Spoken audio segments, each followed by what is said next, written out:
PMN news. PME নিউজে আপনাদের প্রত্যেককে স্বাগত। আর সঙ্গে আমি রয়েছি রাজীব, আর আমাদের ক্যামেরা চলছে। আপনারা জানেন 2026 বিধানসভার নির্বাচন কিন্তু এসে গেছে। ইতিমধ্যেই সমস্ত রাজনৈতিক দল তারা কিন্তু পথে নেমেছে, আর রাজনৈতিক পারদ কিন্তু চচ্চর করে উপরে উঠছে। কিন্তু আমরা এই মুহূর্তে ঠিক রাজনীতির পটভূমিকায় দাঁড়িয়ে এমন একজনকে পেয়েছি যিনি অত্যন্ত প্রবীণ রাজনীতিবিদ। এতদ অঞ্চল শুধু নয়, নদিয়া জেলা নয়, মোটামুটি এই অঞ্চল থেকে নদিয়া জেলা এমন কেউ জানে না বাদল রায় মুখার্জির নাম। বাদল, আপনাকে আমাদের নিউজ চ্যানেল থেকে স্বাগত জানাই।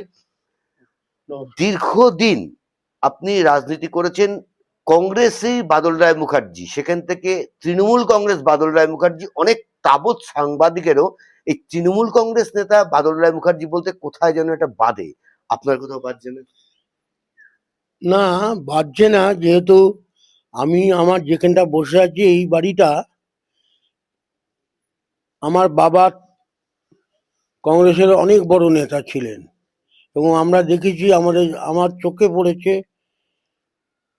বিজয় সিং নাহারের মতন নেতা, প্রতাপচন্দ্রের মতো নেতা, আরো আরো তারপরে বিভিন্ন, তারপর আমার বাবাকে আমরা দেখেছি চিফ মিনিস্টার তখন ছিলেন প্রফুল্ল সেন, তার ঘরে বিনা স্লিপে দরজা ঠেলে ঢুকতে।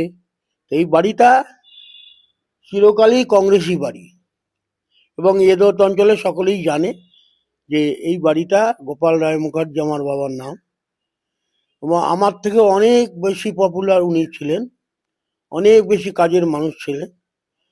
তো আমি রাজনীতি সেখান থেকেই আমার শুরু।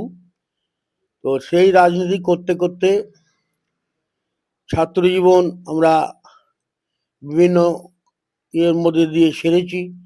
একসময় 1971 সাল উত্তাল পশ্চিমবঙ্গের মধ্যে দাঁড়িয়েও আমরা নিজেরা দক্ষিণপন্থী মানুষ, কংগ্রেসি মানুষ হিসেবে গুটি কয়েক মানুষ ঘুরে বেড়াতাম, তার মধ্যেও থেকেছি।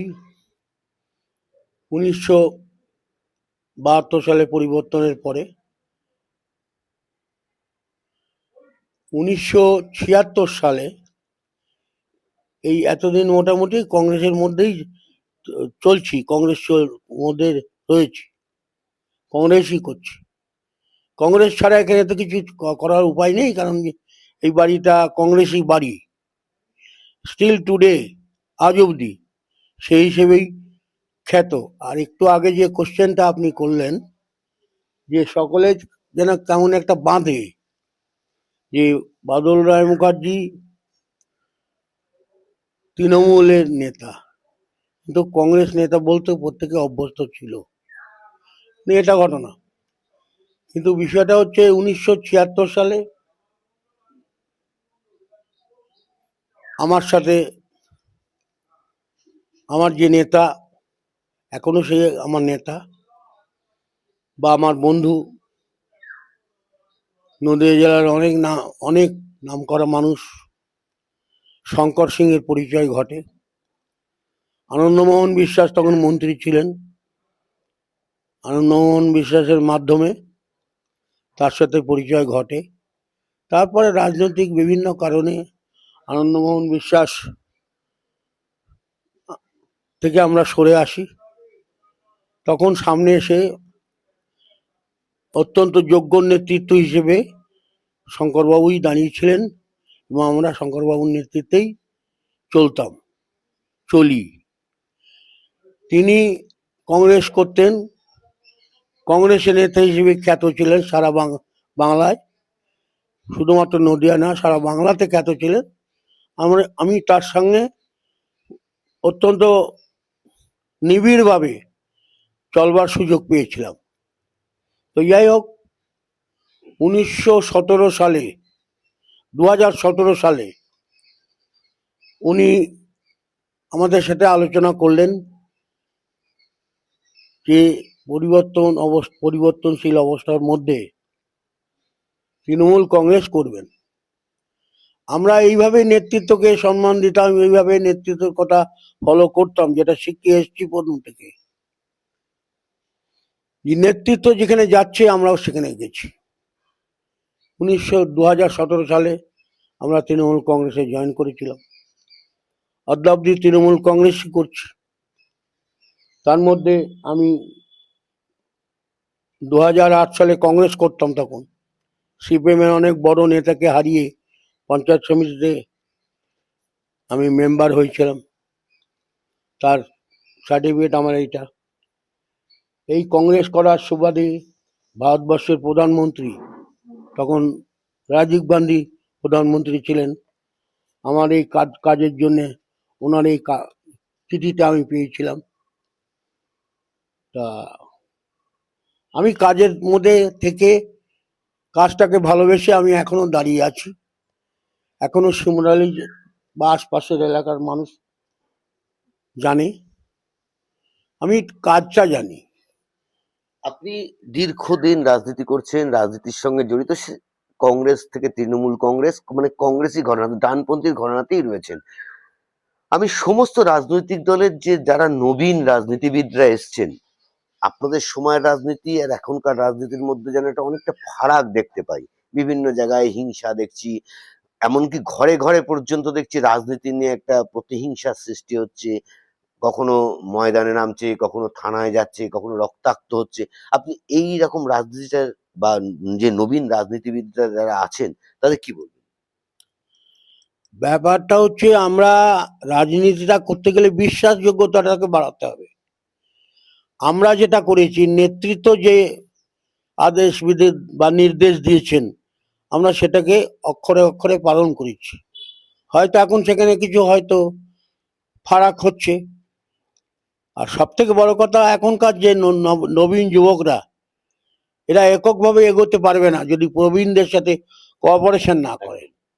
নবীন যদি একা মনে করে যে সে তারা সব করতে পারবে না। বর্তমানে একটা নবীন এবং প্রবীণ এই সমন্বয় যদি রাজনীতিটা ঠিক ঠিক চলে, সেই জায়গায় ভালো চলছে। যেখানে চলছে না, এখানে তো একটা অত্যন্ত অত্যন্ত অভিজ্ঞতা সম্পন্ন, অত্যন্ত পোর খাওয়া, অত্যন্ত লড়াই করা একটা মানুষ আছেন, তিনি নেতৃত্বে আছেন, যার নাম শঙ্কর সিং। তাহলে আমরা তো পারি তার কথাটাকে মান্যতা দিয়ে চলতে। আমার তো মনে হচ্ছে ঠিক চলছে না। আচ্ছা, বর্তমানে আপনাকে আমি মানে খুব ভাবে বলছি, এই যে এসআইআর হচ্ছে, নাম বলছে অনেক বাদ যাচ্ছে বা শুদ্ধিকরণ, যে নির্বাচন কমিশন বলছে আমরা শুদ্ধিকরণ করছি। আপনি একজন প্রবীণ রাজনীতিবিদ, আপনি এসআইআরটাকে কিভাবে মেনে নিচ্ছেন? না, এই স্যার ঠিক হচ্ছে না, ঠিক হচ্ছে না। ইচ্ছে মতন কাজকর্ম হচ্ছে এবং কেন্দ্রীয় সরকারের ভুল নীতির ওপর দাঁড়িয়ে কিছু কিছু কাজ হচ্ছে। কারণ কিছু কিছু অন্যায় কাজ হচ্ছে, এসআইআরটা কিছু কিছু অন্যায় কাজ হচ্ছে। এবং এর জন্য তো সত্যি কথা বলতে, মমতা ব্যানার্জির অদম্য লড়াই, মমতা ব্যানার্জি প্রকৃত নেতৃত্ব সারা ভারতবর্ষের এখনো পর্যন্ত ওনার বিপরীতে কোনো নেতৃত্ব আছে বলে আমার মনে হয় না। যদি আপনি এসআইআরটাকে, আপনি বলছেন বর্তমান এসআইআর ঠিক মতন কাজ হচ্ছে না, অনেকেই এই জন্য পথে নামছে, আন্দোলনও করছেন, কিন্তু এই সামনেই যে ভোট আসছে, এই যুব সাথী, লক্ষ্মীর ভান্ডার বৃদ্ধি, বিরোধীরা একে একে কিন্তু বলছে মুখ্যমন্ত্রী মমতা বন্দ্যোপাধ্যায় ভোটের জন্য, ভোটের রাজনীতিতে এসবগুলো করছেন, ভাতার রাজনীতি করছেন। আমরা তো 35 বছর চোখে আঙুল দিয়ে দেখিয়ে দিয়ে গেছে একটা দল, 35 বছর ধরে একটা রাজ্যে শাসন করেছে। সমস্ত ছোট বড় মিলিয়ে কল্যাণী আমাদের পাশেই, কত কারখানা বন্ধ হয়েছে, যেগুলো চিমনির ধোঁয়া আর ওড়ে না। তার পথ প্রদর্শক তো বিগত দিনের সিপিএম সরকার। মমতা ব্যানার্জি তো চেষ্টা করছে যতটা সম্ভব বেকার ছেলেদের বিভিন্ন পর্যায়ের মধ্যে দিয়ে, তবু তো মানুষ অন্তত কিছুটা তার খিদে মিটবে, কিছুটা খিদে মিটবে। আচ্ছা, আগামী সামনেই বিধানসভার ভোট, আমাদের নদিয়ার দক্ষিণ অংশে আপনি একজন প্রবীণ নেতা এবং নদিয়ার দক্ষিণ কেন নদিয়ার উত্তর দক্ষিণ দুই প্রান্তই আপনাকে চেনে বাদলরায় মুখার্জি হিসাবে। নদিয়ার দক্ষিণের 9টা সিটই কিন্তু বিজেপির দখলে ছিল। 2টো উপনির্বাচনে তৃণমূল কংগ্রেস পেয়েছিল। এবার বিধানসভায় কি হতে পারে? তৃণমূল বেশি পাবে, অনেক বেশি পাবে, আগের থেকে অনেক বেশি পাবে। কারণ এখনো পর্যন্ত নদিয়া জেলাতে যোগ্য একজন নেতৃত্ব আছে, তিনি আছেন। তবে তাকে একটু হয়তো বয়স হয়েছে, তার বয়সের কাছাকাছি বয়স আমারও, কিন্তু তিনি অনেক বেশি অ্যাক্টিভ, অনেক বেশি চিন্তাশীল। তবে একটা আবেগ সেই সময় বিজেপিকে এই নদিয়া দক্ষিণ উত্তরে এরকম হয়েছিল, কিন্তু এবার সেটা হবে বলে আমার মনে হয় না। আপনাকে একদম শেষ প্রশ্ন, অনেকক্ষণ ধরে আপনার সময় নষ্ট করলাম। ভোটের রাজনীতিতে জেতা হারা আছি, যদি তৃণমূল কংগ্রেস হেরে যায় কোনো কারণে, কাকে আপনি মুখ্যমন্ত্রী দেখতে চান? না না, আমি মমতা ব্যানার্জিকেই মুখ্যমন্ত্রী দেখতে চাই। তৃণমূল কংগ্রেস হারার কোনো জায়গা নেই, মুখ্যমন্ত্রী মমতা ব্যানার্জিই হবে।